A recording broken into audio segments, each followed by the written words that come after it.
You're listening to Where You Live with Gene and Tony. When marimba rhythms start to play, dance I almost feel like I'm in the Make me Caribbean sway. right now. Isn't that nice? That's like a lazy nice. ocean hugs Welcome the back shore. to Where You Live with Gene and Tony. We're broadcasting from the Natural Green Lawn and Landscape Studios. We're brought to you by American Family Insurance, the Kim Bennett Agency, and Extreme Exteriors. You can count on Extreme Exteriors for expert installation of exterior siding, roofing, soffits, fascia, decks, windows, and more. With their knowledge and experience, they can design the perfect solution to make your home beautiful and energy efficient, saving you maintenance and money for years to come. Call Extreme Exteriors at 763-441-1334 and tell them Gene and Tony sent you. Time now to hear from the Community Associations Institute. The CAI Minute is brought to you by New Concepts Rental Management. Whether you're an accidental landlord or a seasoned investor, New Concepts Rental Management can help you achieve your financial goals. New Concepts Rental Management can advise and guide you through every aspect of the business. Give me a call, Tony Crockett at New Concepts Rental Management, 952-922-2500. Are you a volunteer in your homeowner association? Maybe a residential property manager wanting to increase your industry knowledge and obtain professional credentials in property management. Are you a vendor or professional offering services to homeowners and associations or property managers? If you said yes to any one of those questions, then join the Community Association Institute. The CAI is a great organization, helping you be informed and more proficient in your homeowner association board member or property manager role. It's also a great way to network with potential clients. For nearly 40 years, CAI has provided education and resources to volunteer homeowners who govern community associations and the professionals who support them. Visit cai-mn.com to learn more. That's cai-mn.com. The Minnesota chapter of CAI holds monthly managers' luncheons, board member education training, property manager certification training, and much more. It also produces a bi-monthly informative magazine called Minnesota Community Living. Why not join the Community Association Institute today? You can do so online at cai-mn.com and select membership. Our first story, Gene, we've been talking about squatters using the laws of adverse possession to try and take over and reside in abandoned property and ultimately own it. Yes.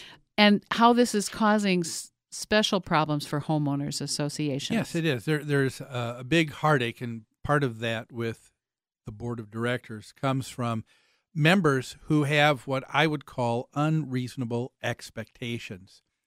It's true that your board of directors have authority and they have a certain amount of power that they can assert, but that's within the realm of the association and community itself. When you start dealing with laws of someone squatting, living somewhere illegally, you need police powers. You need the powers of the city, of the state, and not the homeowners association, because you need to realize that the homeowners association is a limited power.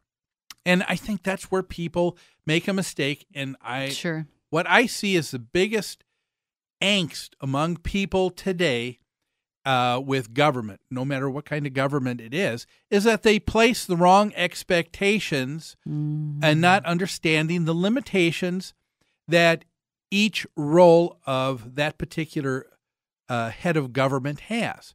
A city government can deal with city issues, a state with state issues, and sometimes you see that cross over. The state and state legislators will try to do something on a national level to make a, quote, statement. But they're very ineffective because they don't have any power within that realm.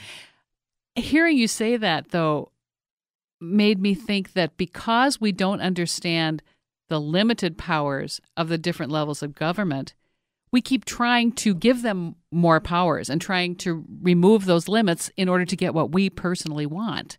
Doesn't it seem that way? Yes, it does. Yeah, it's like, well, I don't like it that I can't put a flagpole in my front yard in my townhome, so I'm going to go to the state legislature and give them the power to alter the contract I signed with my... Anyway, I digress, but you see what I'm saying? Well, I don't think you've digressed at all. I think you've hit the nail on the head. We've become a society where people don't want to be involved in their government. They don't want to be involved. And so because of that, they say, you've got to take care of this for me. And they don't realize that every time you ask some form of government to be in control of something over your life, you are giving them that very thing, control. You've given up some of your rights. You've given up some of your own powers. Yes, it was Thomas Jefferson who said the government that's large enough to give you everything you want is also large enough to take it away. That's so simple. That's such a simple concept. Isn't it? We should remember that. But it's true. So the board does not have unlimited authority. They can't just kick people out. No. There are some things, though. If an owner happens to still be involved with their property but just no longer living there, there are some things the owner can do to help their association get rid of squatters. Is that think right? so. Yeah. Or prevent it. If you have left your property for whatever reason, you've moved elsewhere, you can't sell this property, it's just sitting there, make sure you communicate with your neighbors and with the HOA board of directors so that they know where you are, they know how to get a hold of you. So if it should happen that someone tries to squat in your property, they can notify you. And right? that's where it's difficult. A lot of people don't want to do that piece. We're talking about, again, we're a society where we don't even take the time to find out the name of our next door neighbor. Yeah. If I'm not even going to take the time to find out the first name of the person I see to the left of me or to the right of me when I take out the garbage occasionally, why am I going to make an effort to communicate to this thing called the HOA board? So communicate with your neighbors, keep your property clean and maintained, keep it secure, make sure that no one's broken in, and make your presence known. You know what occurs to me? Why don't you have somebody rent that property for you while you're gone? Let's say you're never coming back, you don't want that property, but you can't do anything with it. Why not hire somebody to rent it out who's going to keep tabs on it, is going to send you some rent money every month, is going to provide employment for me and my coworkers. I mean, why not? But that's a good point. We've talked on this show quite a bit about how an HOA can use the power that they have, the power of foreclosure, when someone is not paying their dues, and because the mortgage company is not willing to pull the trigger on the mortgage. They're not willing to foreclose. They're not willing to foreclose. And so the association can take over, and then they can put someone in. Well, why not, homeowner, why don't you do the same thing? Because you're going to be one step up from the association.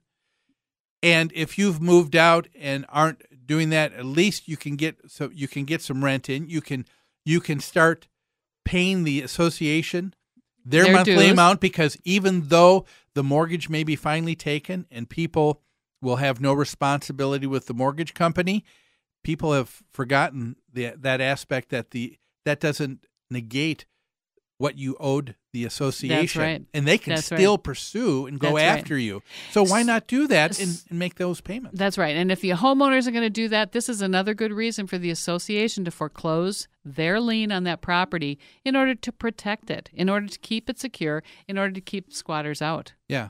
And it's really a simple thing. I mean, it's the thing that we do when we go on vacation, right? You stop the newspapers coming.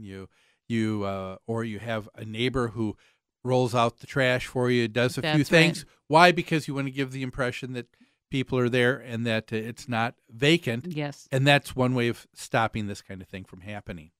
But the idea that this is not going to be something that will not happen in an association, it can't be prevented by these steps, right? Yes. I mean, we're talking. Unfortunately, people. These steps only work. The communicate, keep it clean, keep it secure only works if the owner is still involved in that townhouse. Yes, right. But the association, boy, it's a tough spot to be in, and I don't envy the boards who have to do that. Please be patient with your association. Be informed, and communicate. Be patient. That sounds good. Well, I tell you what. Let's take a break right now. And when we come back, we've got another topic you're not going to believe. I didn't when I first read it. Don't go away. You're listening to Where You Live with Gene and Tony on AM 1280, The Patriot.